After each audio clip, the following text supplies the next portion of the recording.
پڑھ لی جائے ہر نماز کے بعد کم از کم 5 دفعہ یا نماز سے پہلے، یہ 5 نمازوں کے ساتھ 25 مرتبہ کا عمل ہے، خیر و عافیت رہے گی۔ کسی بھی مشکل پریشانی، بہت ناگہانی زحمت گرانی کو دور کرنے کے لیے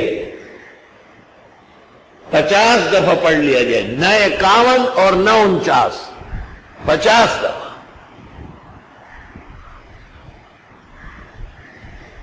جو آگ کے خلاف ہے وہ اپنے زخموں کو چاٹنے لگے گا۔